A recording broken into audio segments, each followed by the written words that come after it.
ഫെയറിന് dress മാറ്റി അപ്പം ഇറങ്ങണം കേട്ടോ. ഒരു മിനിറ്റ് വെയിറ്റ് ചെയ്യാൻ എനിക്ക് ഇഷ്ടമല്ല. കാറി പോവാനാ?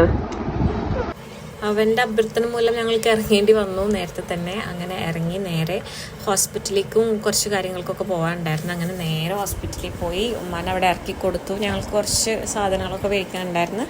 അപ്പം ഞങ്ങൾ ഉമ്മാനെ അവിടെ ആക്കിയിട്ട് സാധനങ്ങളൊക്കെ മേടിച്ചിട്ട്, നല്ല വെയിലാണ്, കട്ട വെയിലാണ്, ഒരു രക്ഷയില്ല, ചൂട് സഹിക്കാൻ വയ്യ. ആ ഒരു ടൈം ആയപ്പോൾ ഞങ്ങൾ പാർക്കിങ്ങൊക്കെ നല്ല വെയിലുണ്ട്. പിന്നെ ഉമ്മാനെ അവിടെ നിർത്തി കൊടുത്ത കാരണം ഞങ്ങൾ ഇവിടെ കുറച്ച് തണലുള്ളിടത്ത് വണ്ടി പാർക്ക് ചെയ്ത് വെയിറ്റ് ചെയ്യണം. ഉമ്മാനെ അവനക്ക് ചോക്ലേറ്റ് മേടിച്ചു കൊടുത്തത് പിടിച്ച് ഡാൻസ് കളിക്കുകയാണ്.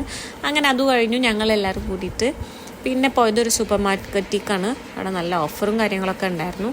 അപ്പോൾ നമുക്ക് ആവശ്യമുള്ള സാധനങ്ങളൊക്കെ നമ്മൾ അവിടെ നിന്ന് വാങ്ങിച്ചു. നേരെ അക്ഷയയിലേക്കാണ് പോയത്. അവിടെയും കുറച്ച് കാര്യങ്ങൾ, ഡോക്യുമെൻറ്റേഷനും കാര്യങ്ങളൊക്കെ ആയിട്ട് അവിടെയും കുറച്ച് നേരം നിൽക്കേണ്ടി വന്നു.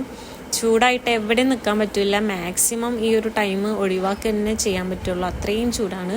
അങ്ങനെ നേരെ വന്ന് വീട്ടിൽ വന്നിട്ട് ഫുഡൊക്കെ കഴിച്ച് പിന്നെയും ഓഫീസിലേക്ക് പോകാനുണ്ടായിരുന്നു. കുറച്ച് ഡോക്യുമെൻറ്റ്സ് കൊറിയർ ചെയ്യാനും അങ്ങനെ കുറച്ച് കാര്യങ്ങളൊക്കെ ഉണ്ടായിരുന്നു. അങ്ങനെ നേരെ ഓഫീസിലേക്ക് വിട്ടു.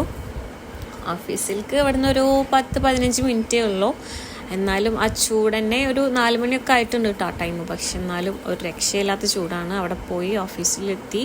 നല്ല വർക്കും കാര്യങ്ങളൊക്കെ ഉണ്ടായിരുന്നു. അങ്ങനെ ആ ഒരു ചൂട്, ഓഫീസിലിരിക്കാൻ പറ്റില്ല ചൂട്. ഈ ഒരു വ്ളോഗ് മൊത്തം ചൂടിൻ്റെ കാര്യം പറയലാവും. എന്തായാലും വേണ്ടിയില്ല. ചൂടൊക്കെ കഴിഞ്ഞ് ഞങ്ങൾ ഒരു 6 മണിയൊക്കെ ആകുമ്പോൾ നല്ല പൈനാപ്പിളിൽ ഉപ്പും മുളകും വെളിച്ചെണ്ണയൊക്കെ തിരുമ്മി നല്ല ടേസ്റ്റ് ഉണ്ടായിരുന്നു. പക്ഷേ നല്ല പഴുത്ത നല്ല മധുരമുള്ള പൈനാപ്പിളായിരുന്നു. അപ്പോൾ ഉമ്മാക്കൊന്നും വലിയ താല്പര്യമായില്ല. അപ്പം പറയുന്നുണ്ട് ഇതൊക്കെ പുളിയില്ലല്ലേ ഇടുക, പിന്നെ എന്തിനാ ഇതിലിട്ടിക്കണമെന്നൊക്കെ ചോദിക്കുന്നുണ്ട്. നമുക്കറിയില്ലല്ലോ, നമുക്കിത് എപ്പോഴേലും കഴിക്കുന്ന ഒരു സാധനമാണ്. എനിക്ക് ഉപ്പിലിട്ടതും മുളകിട്ടതും ഒന്നും വലിയ ഇഷ്ടമല്ല. അപ്പോൾ അങ്ങനെ അതിൽ നിന്നൊരു 2 പീസൊക്കെ ഞാൻ കഴിച്ച്. ഞാൻ തന്നെ ഉണ്ടാക്കിയത്. പക്ഷേ എനിക്ക് വലിയ താല്പര്യമൊന്നുമില്ല. ഞാനൊരു ക്യൂരിയോസിറ്റി വെച്ചിട്ട് ഞാൻ അങ്ങനെ ഉണ്ടാക്കി കഴിച്ചതാണ്. എനിവേ ടേസ്റ്റ് ഉണ്ടായിരുന്നു. നല്ല മധുരമുള്ളത് കൊണ്ട് വലിയൊരു ആ ഒരു ഗുമ്മ് കിട്ടിയില്ല.